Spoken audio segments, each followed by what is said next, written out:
दर्शकों नमस्कार, मैं हूं कैलाश कुशवाहा और आप देख रहे हैं सिटी चैनल गुना। आज की मुख्य खबरों पर आगे बढ़ने से पहले एक नजर डालते हैं आज की तमाम हेडलाइंस पर। गुना के पूर्व सांसद ज्योतिरादित्य सिंधिया को केंद्रीय कैबिनेट मंत्री बनाए जाने से जिले के भाजपा जनों में हर्ष व्याप्त है। पटाखे फोड़कर भारतीय जनता पार्टी के कार्यकर्ताओं ने खुशियां मनाई। जिलाध्यक्ष गजेंद्र सिंह सिकरवार और विधायक गोपीलाल जाटव के नेतृत्व में खुशियां मनाई गयी।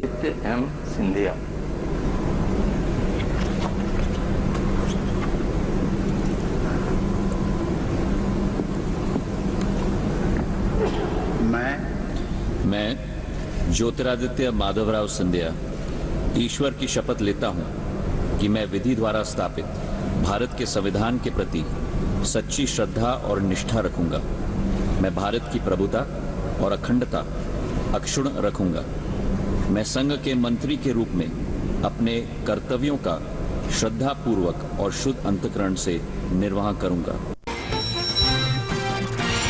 शासकीय उत्कृष्ट उच्चतर माध्यमिक विद्यालय की स्थापना 1938 में हुई। शहर के हृदय स्थल जयस्तंभ चौराहे पर 4 लाख स्क्वायर फुट में स्थापित है। विद्यालय का स्वर्णिम इतिहास है। भारत के पूर्व मुख्य न्यायाधीश न्यायमूर्ति श्री R.C. लाहौटी इस विद्यालय के छात्र रहे हैं। वर्तमान में इस विद्यालय में 1500 स्टूडेंट हैं। विद्यालय को एड है जिसमें 100 सीटर बालक छात्रावास जाटपुरा स्कूल में एवं 100 सीटर बालिका छात्रावास विद्यालय परिसर में ही स्थापित हो रहा है। आइए आपकी मुलाकात कराते हैं विद्यालय के प्राचार्य आशिफ खान साहब से।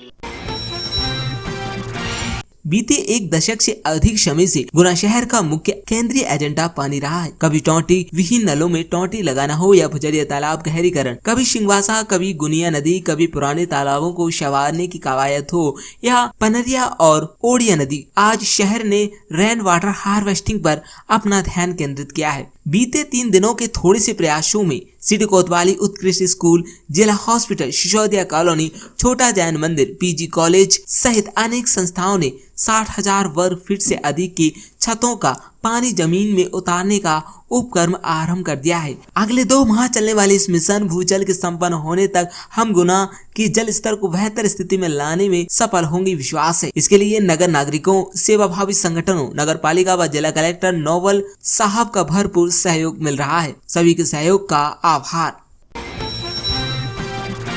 केंद्र शासन द्वारा दलहन पर लिमिटेशन लगाए जाने से मंडी व्यापारियों में भारी रोष है। वे 1 दिन की हड़ताल भी कर चुके हैं। मंडी टैक्स को घटाए और बढ़ाए जाने से व्यापारी दुखी हैं। आइए आपकी मुलाकात कराते हैं ग्रैंड मर्चेंट व्यापारी संघ के अध्यक्ष कृष्ण गोपाल अग्रवाल और फुटकर व्यापारी संघ के अध्यक्ष हरिओम अग्रवाल से।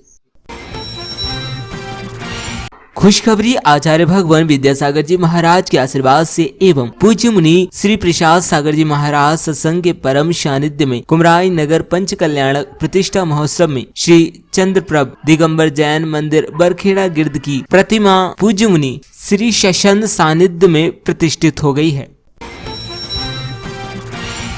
पत्थर से सिर कुचलकर युवक आदिवासी की गई हत्या। भीड़ ने युवक की पेड़ से बांधकर मारपीट की और बनाया वीडियो। भंवरी के जंगल में आदिवासी युवक की पत्थर से सिर कुचलकर हत्या कर दी गई और एक युवक को पेड़ से बांधकर भीड़ के द्वारा मारपीट की गई। भीड़ युवक पर आदिवासी युवक की हत्या का आरोप वीडियो में लगा रही है। बिजली संशोधन बिल 2020 बिजली के दामों में वृद्धि व बिजली के निजीकरण के खिलाफ SUCI ने प्रदर्शन कर सौंपा ज्ञापन। बिजली संशोधन बिल 2020 बिजली के दामों में वृद्धि व बिजली की निजीकरण के खिलाफ socialist unity centre of India की गुना इकाई ने राज्यव्यापी विरोध दिवस के तहत विद्युत वितरण कंपनी के सामने प्रदर्शन कर ज्ञापन दिया। नृशंस हत्या का आरोपी फरार। इससे पहले ये गुना पुलिस ने तत्परता दिखाते हुए आरोपी को महज 1 घंटे के अंदर धर दबोचा। भंवरी थाना क्षेत्र के ग्राम पुरा लोहारी में एक युवक की पत्थर से कुचलकर की गई थी नृशंस हत्या। छात्र हर्षवर्धन राठौर ने किया गुना जिले का नाम रोशन। राष्ट्रीय विज्ञान एवं प्रौद्योगिकी संचार परिषद नई दिल्ली द्वारा आयोजित कोविड-19 महामारी का शैक्षणिक वातावरण का प्रभाव विषय पर संपन्न ऑनलाइन राज्य स्तरीय वाद विवाद प्रतियोगिता 4 जुलाई को भोपाल में आयोजित की गई, जिसमें मध्य प्रदेश के लगभग 25 जिलों के 50 छात्र छात्राओं ने भाग लिया। कांग्रेस नेता और राधौगढ़ विधायक जयवर्धन सिंह ने मध्य प्रदेश के मुख्यमंत्री शिवराज सिंह चौहान और भाजपा को आदिवासी अनुसूचित जाति विरोधी बताया। जयवर्धन ने कहा कि शिवराज सिंह कहते थे कि वे भूमाफियाओं को जमीन के 10 फीट नीचे गाड़ देंगे, लेकिन प्रदेश में इसका उल्टा ही हो रहा है। देवास जिले में आदिवासियों को जमीन के अंदर गाड़ दिया गया है। ऐसी घटनाओं से पता चलता है कि शिवराज सरकार किसान, आदिवासी और अनुसूचित जाति विरोधी है। पूर्व मुख्यमंत्री एवं राज्यसभा सांसद दिग्विजय सिंह द्वारा आज देवास शहर के कई कांग्रेस पार्टी के कार्यकर्ताओं की मौजूदगी में कोरोना काल में मृत्यु हुए लोगों को दी गई विनम्र श्रद्धांजलि। महिलाओं के खिलाफ बढ़ते अत्याचारों के विरोध में चाचौड़ विधायक लक्ष्मण सिंह के नेतृत्व में भोपाल में किया गया धरना प्रदर्शन। पूर्व कैबिनेट मंत्री एवं राधौगढ़ विधायक जयवर्धन सिंह के नेतृत्व में आज कांग्रेस कमेटी गुना की बैठक का हुआ आयोजन। अंकुर कार्यक्रम के प्रभावी क्रियान्वयन के लिए विभागवार वृक्षारोपण हेतु लक्ष्य निर्धारित। कलेक्टर फ्रैंक नोबल ए द्वारा राज्य के हरित क्षेत्र में वृद्धि हेतु जनभागीदारी द्वारा बृहद वृक्षारोपण अभियान अंकुर कार्यक्रम के प्रभावी क्रियान्वयन हेतु प्रमुख विभागवार वृक्षारोपण हेतु लक्ष्य निर्धारित किया गया है। 4 इंच वर्षा होने पर ही करें सोयाबीन की बोनी। खरीफ 2021 हेतु कृषकों के लिए उपयोगी सलाह। कृषि विभाग द्वारा किसानों को खरीफ फसल के संबंध में उपयोगी सलाह दी गई है। उप संचालक किसान कल्याण तथा कृषि विकास द्वारा दी गई जानकारी अनुसार पर्याप्त वर्षा यानी 4 इंच वर्षा होने पर ही किसान सोयाबीन की बुवाई का कार्य करें। कानून व्यवस्था बनाए रखने के लिए राजस्व और पुलिस प्रभावी कार्यवाही करें, बोले जिला कलेक्टर। पुलिस एवं राजस्व अधिकारी समन्वय के साथ माफियाओं के विरुद्ध करें कार्यवाही। गुना जिले के सकतपुर में लगभग 5 किलोमीटर की दूरी पर राम टेकरी के पास ग्राम पंचायत हरिपुर अंतर्गत पुरापुसा रोड पर ग्राम महाराजपुरा में footwear design and development institute के नाम से INI का दर्जा प्राप्त उद्योग एवं वाणिज्य मंत्रालय भारत सरकार के अंतर्गत संचालित है। ये अपने आप में अनूठा और प्रारंभिक विधाओं से हटकर शिक्षा प्रदान करने वाला शिक्षण संस्थान है। प्रधानमंत्री की कौशल विकास योजना एवं स्किल इंडिया अभियान को ध्यान में रखते हुए यहाँ पूर्णतः रोजगारोन्मुख पाठ्यक्रमों का संचालन किया जाता है।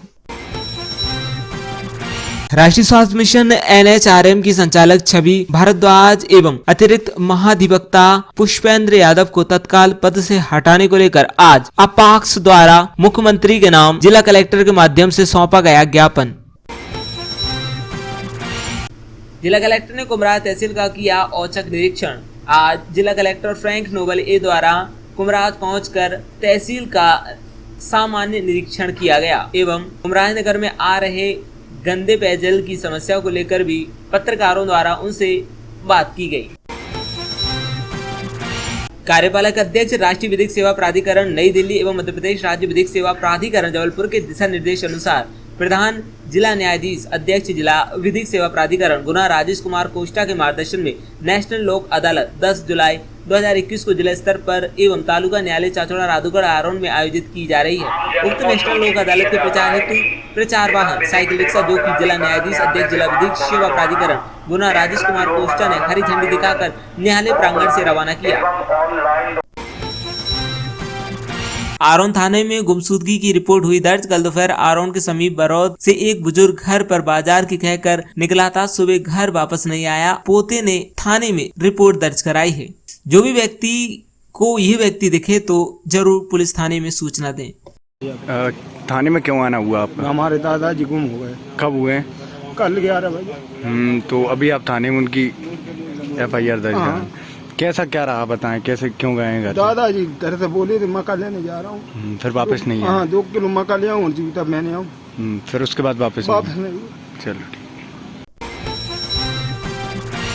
पूर्व मुख्यमंत्री एवं राज्यसभा सांसद दिग्विजय सिंह द्वारा ट्वीट कर दिलीप कुमार जी को दी गई श्रद्धांजलि। लिखा, दिलीप कुमार जी नहीं रहे फिल्म जगत के एक युग की समाप्ति। परिवारजनों को हमारी संवेदनाएं, उनके प्रति विनम्र श्रद्धांजलि। गुना के पूर्व सांसद ज्योतिरादित्य सिंधिया को केंद्रीय कैबिनेट मंत्री बनाए जाने से जिले के भाजपा जनों में हर्ष व्याप्त है। पटाखे फोड़कर भारतीय जनता पार्टी के कार्यकर्ताओं ने खुशियां मनाई। जिलाध्यक्ष गजेंद्र सिंह सिकरवार और विधायक गोपीलाल जाटव के नेतृत्व में खुशियां मनाई गई। सिंधिया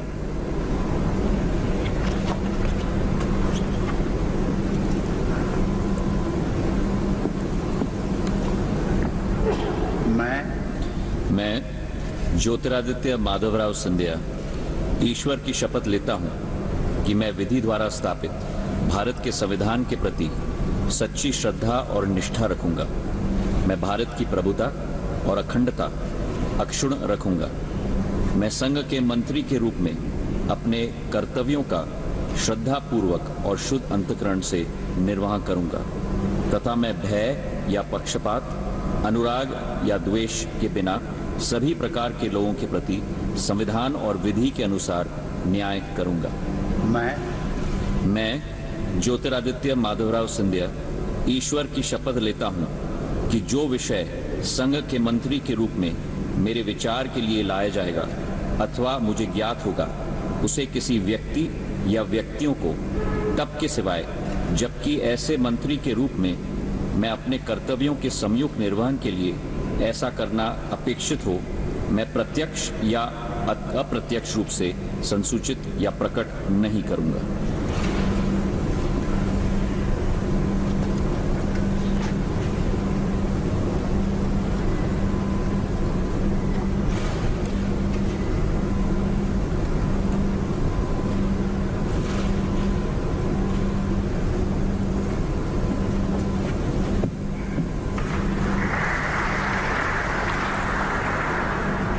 मंत्रिमंडल का विस्तार हुआ है, उसके लिए भारतीय जनता पार्टी के कार्यकर्ताओं ने प्रसन्नता व्यक्त की है। जो नए मंत्री बने हैं सबको शुभकामनाएं दी जा रही है। मध्य प्रदेश को भी नेतृत्व मिला है, उसमें ग्वालियर चंबल संभाग के नेता आदरणीय सिंधिया जी को हम सबने आज कैबिनेट मंत्री के रूप में जो शपथ ली है, उसके लिए भारतीय जनता पार्टी गुना जिले के सभी कार्यकर्ताओं ने प्रसन्नता व्यक्त की है, मिठाई वितरण की है। आतिशबाजी चलाकर माननीय नरेंद्र मोदी जी, माननीय JP नड्डा जी, इनको बहुत बहुत धन्यवाद जो इस क्षेत्र को नेतृत्व दिया। जय हिंद, जय भारत, जय मध्य प्रदेश। आज हमारे देश के प्रधानमंत्री माननीय भाई नरेंद्र मोदी जी के कैबिनेट का विस्तार हुआ है, जिसमें हमारे मध्य प्रदेश से श्रीमंत महाराज सिंधिया जी को कैबिनेट मंत्री बनाया है और बीरेन खटीक जी को उनको भी कैबिनेट मंत्री बनाया है। मैं हृदय से जो है ना उनका स्वागत करता हूँ, वंदन करता हूँ, अभिनंदन करता हूँ और बहुत बहुत धन्यवाद देता हूँ। और श्रीमंत महाराज सिंधिया जी को, बीरेन जी को हृदय से बधाई देता हूँ।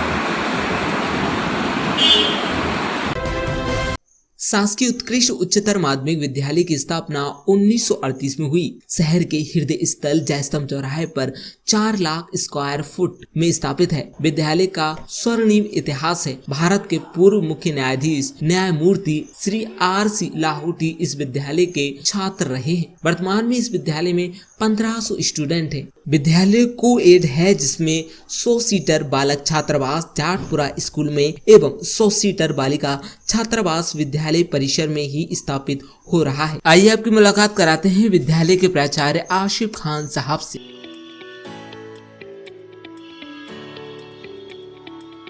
दर्शकों, इस समय हमारी टीम खड़ी है शासकीय उच्चतर माध्यमिक विद्यालय गुना में। यह वही स्कूल है जिसे पहले शासकीय उच्चतर माध्यमिक विद्यालय क्रमांक 1 बोला जाता था।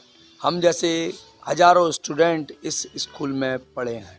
मेरे साथ हैं स्कूल के प्राचार्य आसिफ खान साहब। स्वागत है खान साहब आपका।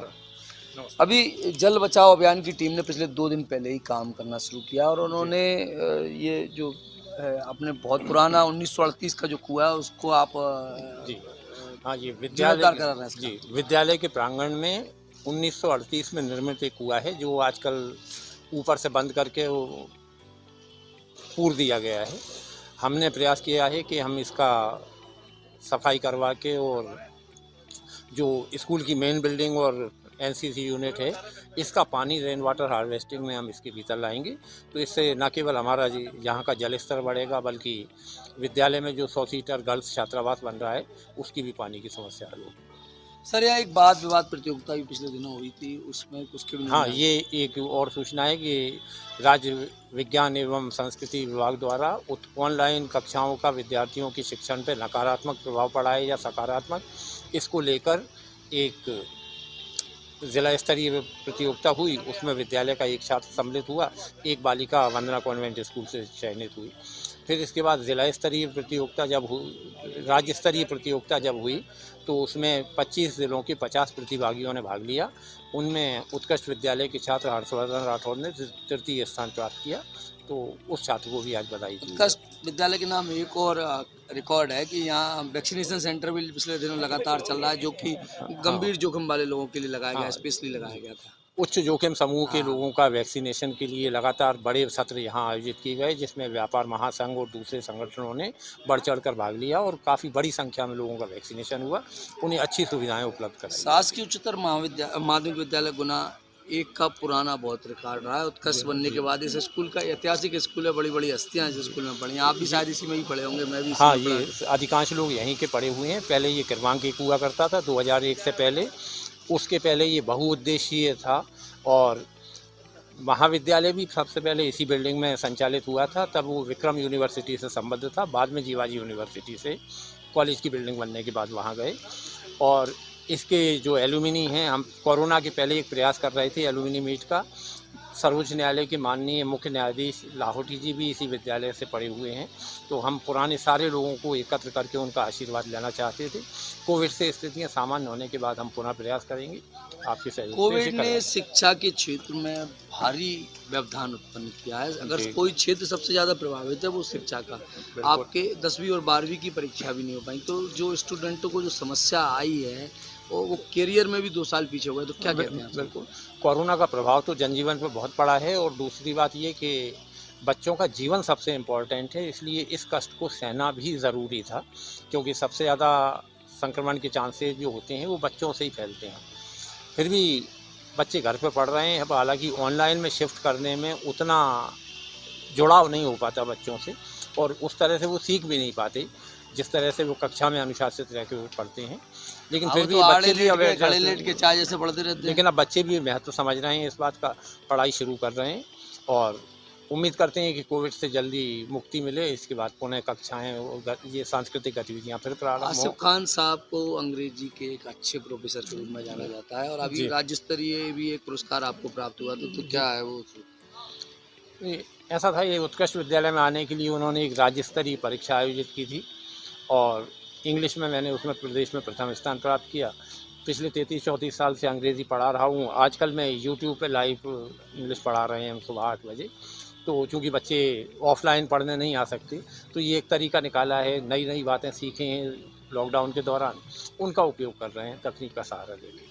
निश्चित रूप से पिछले 2 साल बच्चे पिछड़ गए हैं जो कैरियर के लिए तैयार, 12वीं के बाद जो कैरियर की तैयारी कर रहे थे या प्रतियोगी परीक्षाओं में भाग लेना चाहते थे, उन बच्चों को क्या संदेश है आपका? नहीं, धैर्य रखें, क्योंकि पूरी परिस्थिति तो पूरे देश के लिए एक सी है और 2 साल हम अकेले पीछे नहीं हुए, पूरा देश 2 साल पीछे हुआ है। तो जीवन सबसे इम्पोर्टेंट है। अगर हम रहेंगे, सुरक्षित रहेंगे, तो आगे भविष्य में इसकी क्षतिपूर्ति हम कर पाएंगे और प्रगति कर पाएंगे। स्पोर्ट्स मीट भी लगातार सारे बंद हैं, खेल बंद हैं, पढ़ाई बंद है, तो बच्चों को क्या करना चाहिए? इसमें उनका क्या काय में इंटरेस्ट होना चाहिए? ये बड़ा नुकसान हुआ है, क्योंकि बच्चों का ग्राउंड पे आना और खेलकूद गतिविधियों में भाग लेना बहुत ज़रूरी था। अब ऑनलाइन गेमिंग की तरफ बच्चे जा रहे हैं, जो उनका मानसिक विकास भले ही कर दे, लेकिन शारीरिक विकास नहीं हो रहा। तो फिर वही उम्मीद करना पड़ेगी कि ये स्थितियाँ सुधरें, हम प्रतियोगिताएं दोबारा शुरू करवाएं, ताकि जो अच्छी प्रतिभाशाली खिलाड़ी हैं वे निकल के सामने आ सकें। दूसरी लहर में बहुत सारे शिक्षाविद सहित बहुत सारे लोग इस शहर से चले गए। हम इस शहर के बासिंदे हैं, हमारा बचपन से रहा है। तो उन जो कोविड की जो दूसरी लहर कितनी भयावह थी, उसने अपने कई अपनों को खोया, तो उसके लिए क्या करना चाहिए? वास्तव में कोविड की जो दूसरी लहर थी उसकी गंभीरता का समय रहते हम अनुमान नहीं लगा पाए, और नतीजा ये हुआ कि हमने अपने परिचय क्षेत्र के, अपने जान पहचान के बहुत सारे लोगों को खोया। और बीच में तो एक स्थिति ये भी बन गई थी कि फेसबुक या व्हाट्सएप खोलने में डर लगता था, क्योंकि लगता था कि ओम शांति लिखना पड़ेगा, इसके अलावा कुछ नहीं हो रहा। तो उस स्थिति से अब हम उभरते जा रहे हैं। उम्मीद करते हैं कि तीसरी लहर या तो आए ना हो, आती है तो नियंत्रण में रहे, ताकि जो नुकसान युवा प्रतिभाओं का हमारे शहर को, हमारे देश को भुगतना पड़ा है, वो ना आए।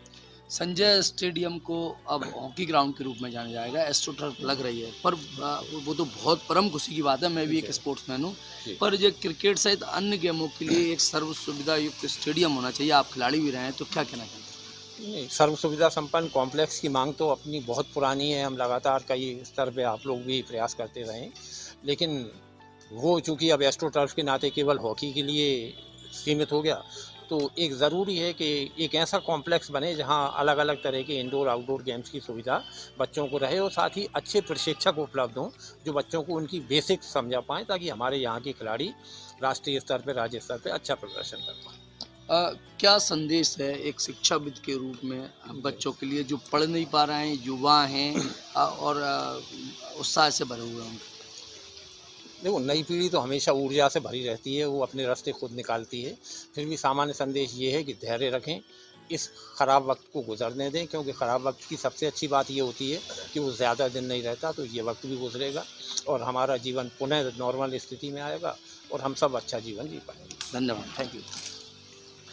ए आसिफ खान साहब थे, ये प्राचार्य हैं उत्कृष्ट विद्यालय के। मज़ेदार बात ये है कि इस स्कूल में हमारे जीवन के भी 5 साल कटे हैं और हमने बहुत आनंद से यहाँ क्रिकेट खेला है। पढ़ाई कम की है, क्रिकेट ज़्यादा खेला। हम लोग क्रिकेट खेलने के लिए जाने जाते थे यहाँ, तो बहुत अच्छा लगा और पुरानी यादें ताज़ा हो गई। धन्यवाद आसिफ साहब, धन्यवाद उत्कृष्ट विद्यालय।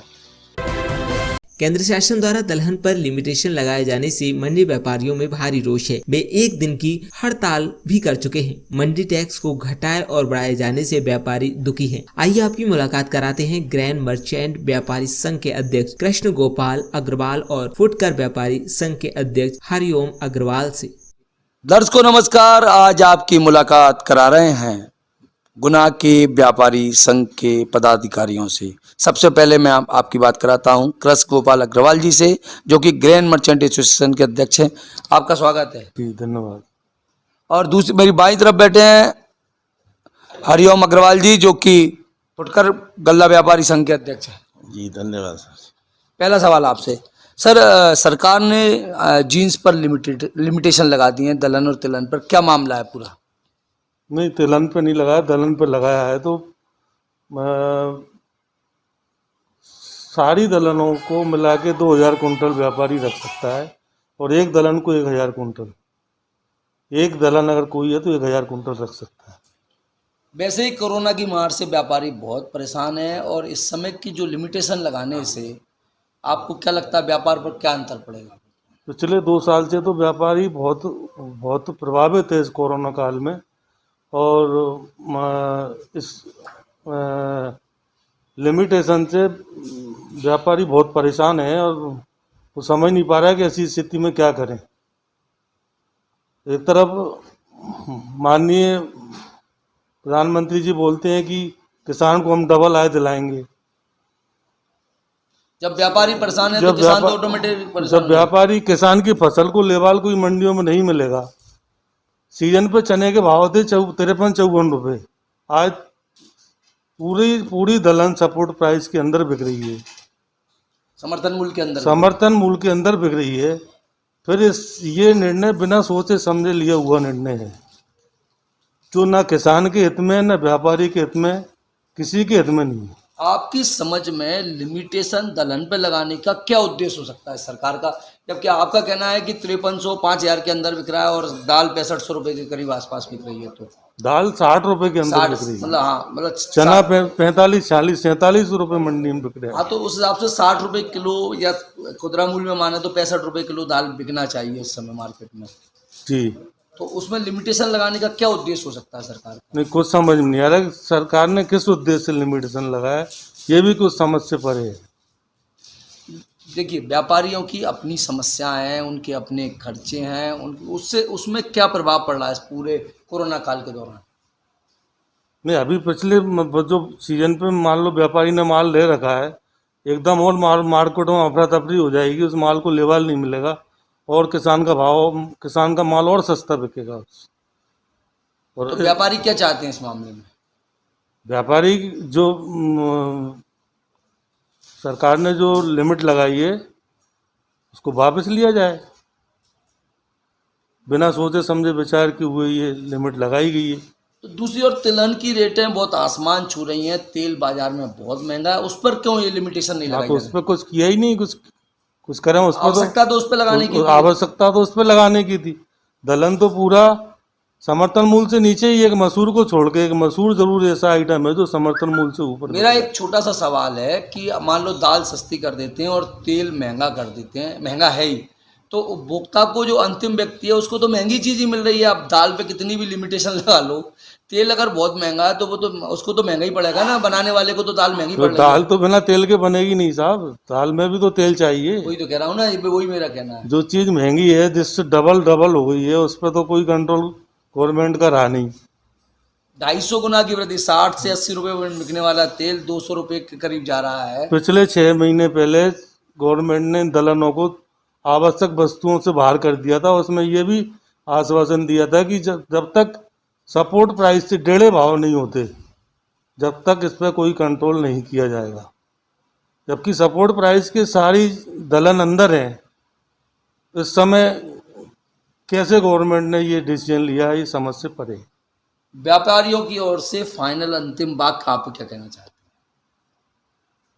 माननीय महोदय से निवेदन यही है कि किसी भी तरह उसको विचार करके और उसको वापस लिया जाए। इसी में व्यापारी की और हम सबका हित है। खुदरा व्यापारियों की क्या समस्या, उनको क्या दिक्कत आ रही है, उनकी इन सब समस्याओं, कोरोना के दौरान इन समस्याओं से कहाँ नहीं, उनमें दिक्कत तो आना ही है ना। जब सरकार ने जो लिमिट लगाई है, कहाँ तो आज से सरकार हर चीज़ को जितनी खुली छूट दे रही है, और एकाएक किसी चीज़ पे लिमिट लगाने से व्यापारी ने जो माल स्टॉक किया हुआ है या लिया हुआ है, तो आखिर करेगा क्या? उस व्यापारी उस माल को क्या फेंकेगा, क्या करेगा? या फिर बाजार में एकाएक बेचेगा तो बाजार में भाव गिरना ही गिरना है। चारों तरफ किसान का माल जब तक बिकना थी, जब तक तो सरकार ने कुछ किया नहीं।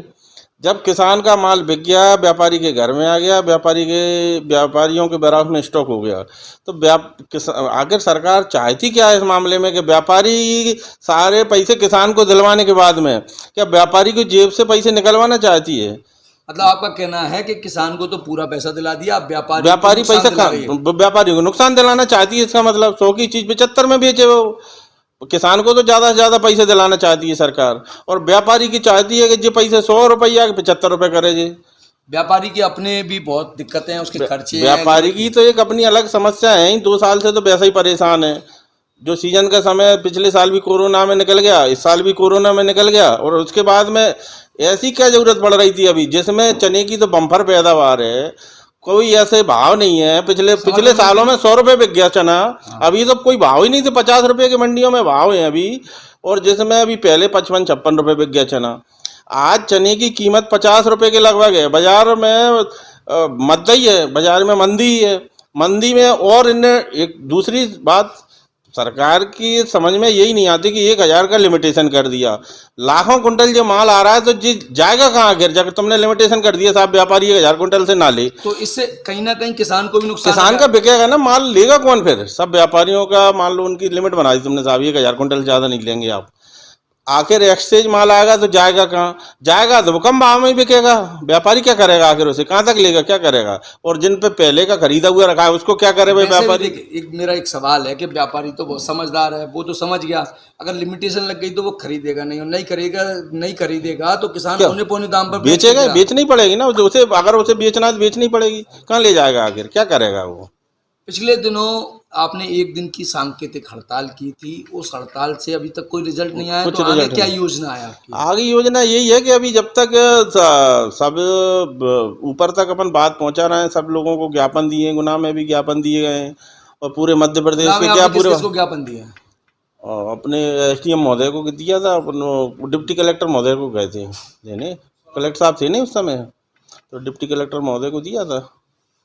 अब व्यापारी क्या उम्मीद कर रहा है आगे, उसकी क्या उम्मीद? व्यापारी चाहता है कि ये तो गैर वाजिब कानून है, इसको जो लगाया है इसको तो हटाना ही चाहिए। सरकार चाहती है ज़्यादा से ज़्यादा उत्पादन हो, और इसी के परिप्रेक्ष्य में अभी सारी चीज़ें हटा दी गई थी, सब तरफ लिमिटेशन खत्म कर दिए। आज ये एकाएक इसकी ज़रूरत क्यों पड़ रही है, यही समझ में नहीं आ रही सरकार को। जिस चीज में अधिक महंगाई है तिलहन, उसमें कोई रोक नहीं है, उसमें अगर करती है तो एक बार बात अलग है। बाकी सरकार की जो नीतियां हैं कि साहब किसान को ज़्यादा से ज़्यादा पैसा मिले, तो ज़्यादा से ज़्यादा पैसा मिले कैसे? आप तो सिर्फ अकेला समर्थन मूल्य बढ़ा दिया, आपने तो लिया या नहीं लिया। अब आपने बाजार सोच लिया कि बाजार मंडियों में माल बिक जाए किसान का सिर्फ, इसके बाद में व्यापारी के घर में आ गया। तो व्यापारी कोई सरकार तो है नहीं है कि 100 रुपये की चीज़ खरीद के वो चाहे सरकार तो फ्री में बेच सकती है, 2 रुपये किलो में ही बेच दे, व्यापारी थोड़ी बेच देगा। पिछले दिनों मंडी टैक्स घटाया गया था, अब उसे पुनः बढ़ा दिया गया है, इस बारे में आपका क्या कहना है? मंडी टैक्स कुछ टाइम पीरियड के लिए 0.5% कर दिया गया था, फिर उसमें शायद मंडी बोर्ड को घाटा लगाओ, दोबारा 1.5% कर दिया गया, दोबारा हो गया। जी। जो इस तरह से जो व्यापारियों के साथ लगातार खिलवाड़ किया जा रहा है, उनके व्यापार के साथ रोज खिलाया, एक दिन टैक्स बढ़ा देना, एक दिन लिमिटेशन कतई गलत है, कतई गलत है। और ये तो व्यापार में अनिश्चितता पैदा करने के सिवा कुछ भी नहीं है। व्यापारी का यही समझ में नहीं आता कि हर महीने नियम बदलना है, केंद्र सरकार हो चाहे राज्य सरकार हो, कौन से नियम से कौन से गणित से ये चल रहे हैं। कभी तो मंडी टैक्स में, कभी राज्य शासन कुछ तो भी करने तैयार है, कभी केंद्र सरकार भी, कभी कुछ नियम लाते हैं, कहीं कुछ नियम लाते हैं, तो व्यापारी उनकी पूर्ति कर करके ही परेशान है। हर महीने नियम बदल रहे हैं, तो आखिर व्यापार में अनिश्चितता है, समझ ही नहीं पड़ता कि क्या करें। जब तक एक नियम का पालन करते हैं, जब तक दूसरी चीज़ आ जाती है, दूसरी का पालन करते हैं, जब तक तीसरी बदल देते हैं। लगातार मंडी टैक्स, मंडी कानूनों में लिमिटेशन लगाने से व्यापारी भारी नाराज है। सरकार चाहे केंद्र की हो चाहे राज्य की हो, उन पर कानून पे कानून थोपे जा रही है और व्यापारियों की नाराजगी दिनों दिन बढ़ती जा रही है। जब व्यापारी नाराज होगा तो निश्चित है किसान भी कहीं ना कहीं परेशान होगा और वो भी नाराज होगा। आवश्यकता इस बात की है कि सरकार उनकी व्यापारियों की मांग पर ध्यान दे। धन्यवाद। बिजली संशोधन बिल 2020 बिजली के दामों में वृद्धि व बिजली के निजीकरण के खिलाफ SUCI ने प्रदर्शन कर सौंपा ज्ञापन। बिजली संशोधन बिल 2020 बिजली के दामों में वृद्धि व बिजली की निजीकरण के खिलाफ socialist unity centre of India की गुना इकाई ने राज्यव्यापी विरोध दिवस के तहत विद्युत वितरण कंपनी के सामने प्रदर्शन कर ज्ञापन दिया। इस बात को लेकर विरोध किया जा रहा है कि सरकार ने बिजली के रेट्स में 70% तक इजाफा कर दिया। अभी जो सभी लोगों के बिल आ रहे हैं वो सब लोग देख रहे हैं कि ज़्यादा बिल आ रहे हैं। हमारे देश के अंदर जब देश आज़ाद हुआ था तब हमारे देश को जन कल्याणकारी राज्य माना गया था और बिजली भी जनता को आसानी से उपलब्ध कराई जा सके, इसके लिए सरकार ने प्रण लिया था। लेकिन धीरे धीरे आते 2003 के अंदर बिजली एक्ट 2003 लेकर आए और 2020 बिजली एक्ट जो सरकार लेकर आई है, इसका पूरे देश में विरोध हो रहा है और महंगी बिजली जनता को दी जा रही है। हमारा ये कहना है बिजली क्षेत्र सेवा क्षेत्र है, बिजली नहीं होगी तो अस्पताल की लाइट नहीं जलेगी, बिजली नहीं होगी तो ऑपरेशन थिएटर में अंधेरा रहेगा, बिजली नहीं होगी तो मोबाइल चार्ज नहीं होगा, इलेक्ट्रॉनिक चैनल बंद हो जाएंगे। तो महंगी बिजली देकर आप बाजार की महंगाई को बढ़ाना चाहते हैं। इसीलिए हम ये मांग कर रहे हैं, बाजार की महंगाई को अगर नियंत्रित रखना है, जनता को सुविधा देना है, तो बिजली का रेट जनता के लिए कम करना पड़ेगा। इसी मांग को लेकर कि बिजली का टैरिफ रेट कम किया जाए, आम जनता को सस्ती बिजली उपलब्ध कराई जाए और साथ में बिजली एक्ट 2020 को सरकार वापस ले। और जो सरकार बिजली विभाग का निजीकरण कर रही है, अभी वितरण क्षेत्र में वो निजीकरण कर रहे हैं, हमारा ये कहना है जनता के मेहनत से, जनता के टैक्स से बिजली विभाग खड़ा हुआ है। जब खड़ा हो गया तो पूरे हिंदुस्तान की बिजली को वो बेच रहे हैं। इसीलिए हम मांग कर रहे हैं कि सरकार अपने नियंत्रण में लेकर बिजली विभाग को चलाए, सस्ती बिजली उपलब्ध कराए। बिजली एक्ट 2020 सरकार तुरंत वापस ले, अन्यथा इसके खिलाफ बड़ा आंदोलन पूरे प्रदेश भर में किया जाएगा। छात्र हर्षवर्धन राठौर ने किया गुना जिले का नाम रोशन। राष्ट्रीय विज्ञान एवं प्रौद्योगिकी संचार परिषद नई दिल्ली द्वारा आयोजित कोविड-19 महामारी का शैक्षणिक वातावरण का प्रभाव विषय पर संपन्न ऑनलाइन राज्य स्तरीय वाद विवाद प्रतियोगिता 4 जुलाई को भोपाल में आयोजित की गई, जिसमें मध्य प्रदेश के लगभग 25 जिलों के 50 छात्र छात्राओं ने भाग लिया। ये राष्ट्रीय विज्ञान एवं प्रौद्योगिकी संचार परिषद नई दिल्ली द्वारा कोविड-19 का ऑनलाइन शिक्षा पर प्रभाव बच्चों पे सकारात्मक पड़ रहा है या नकारात्मक, इस विषय पर ऑनलाइन डिबेट आयोजित की गई थी। पहले ज़िला स्तरीय डिबेट हुई, इसके बाद ज़िले से प्रतिनिधियों को राज्य स्तर के लिए सम्मिलित कराया गया, जिसमें 25 ज़िलों के 50 विद्यार्थियों ने पक्ष विपक्ष में भाग लिया। उत्कृष्ट विद्यालय की कक्षा 10 के छात्र हर्षवर्धन राठौर ने भी इस प्रतियोगिता में भाग लेकर गुना जिले में पहला और राज्य स्तर पर तृतीय पुरस्कार प्राप्त किया। तो छात्र को बधाई दी गई है और उसके उज्जवल भविष्य की कामना की गई। महिलाओं के खिलाफ बढ़ते अत्याचारों के विरोध में चाचौड़ विधायक लक्ष्मण सिंह के नेतृत्व में भोपाल में किया गया धरना प्रदर्शन। भाजपा सरकार हाय हाय हाय हाय, शिवराज मामा हाय हाय हाय हाय, शिवराज मामा होश में आओ, होश में आओ, होश में आओ, शिवराज मामा होश में आओ, होश में आओ, होश में आओ, गृह मंत्री इस्तीफा दो, गृह मंत्री इस्तीफा दो। गुना जिले के सकतपुर में लगभग 5 किलोमीटर की दूरी पर राम टेकरी के पास ग्राम पंचायत हरिपुर अंतर्गत पुरापुसा रोड पर ग्राम महाराजपुरा में footwear design and development institute के नाम से INI का दर्जा प्राप्त उद्योग एवं वाणिज्य मंत्रालय भारत सरकार के अंतर्गत संचालित है। ये अपने आप में अनूठा और प्रारंभिक विधाओं से हटकर शिक्षा प्रदान करने वाला शिक्षण संस्थान है। प्रधानमंत्री की कौशल विकास योजना एवं स्किल इंडिया अभियान को ध्यान में रखते हुए यहाँ पूर्णतः रोजगारोन्मुख पाठ्यक्रमों का संचालन किया जाता है। FDDI गुना बेरोजगारों को, कम पढ़े लिखे बेरोजगारों को 5वीं 8वीं 10वीं इनको लघु रोजगार के लिए कोर्स शुरू कर रही है, उसके बारे में बताएं sir. Footwear design and development institute Bharat सरकार की एक संस्थान है। FDDI गुना में जो है, जो शिक्षित हैं लेकिन और बेरोजगार हैं, उनके लिए भारत सरकार का उद्योग एवं वाणिज्य मंत्रालय ने जो है एक कोर्स शुरू किया है, जो कम अवधि का कोर्स है, जिसकी अवधि जो है 1 महीने, 2 महीने और 3 महीने है। इस शॉर्ट टर्म कोर्स में जो है हम लोग कटिंग और क्लोजिंग 2 तरह के कोर्स हम लोग शुरू कर रहे हैं।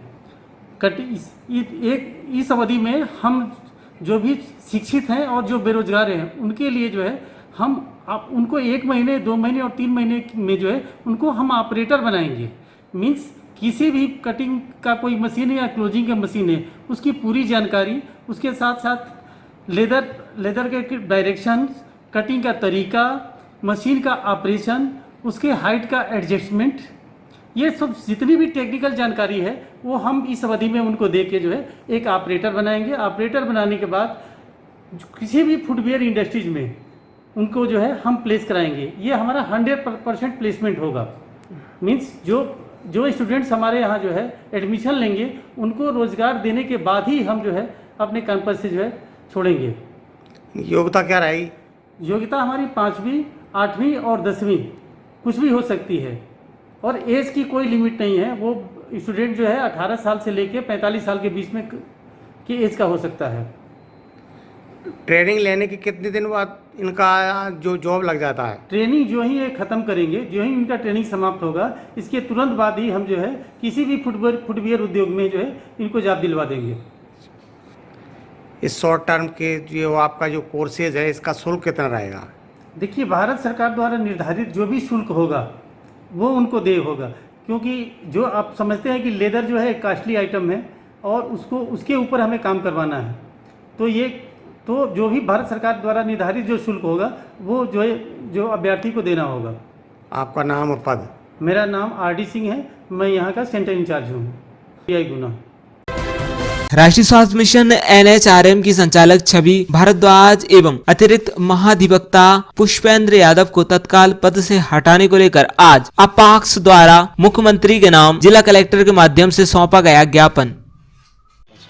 मैं गिरधारी लाल सेन, जिलाध्यक्ष अपाक्स जिला गुना, मध्य प्रदेश अपाक्स अधिकारी कर्मचारी संगठन के प्रांतीय आह्वान पर आज जिला गुना में हमारे जो पिछड़े वर्ग के राष्ट्रीय स्वास्थ्य मिशन में श्रीमती छवि भारद्वाज जो संचालक हैं NRHM की, उनके द्वारा पिछड़े वर्ग का 27% आरक्षण देकर केवल 6.6% आरक्षण दिया है।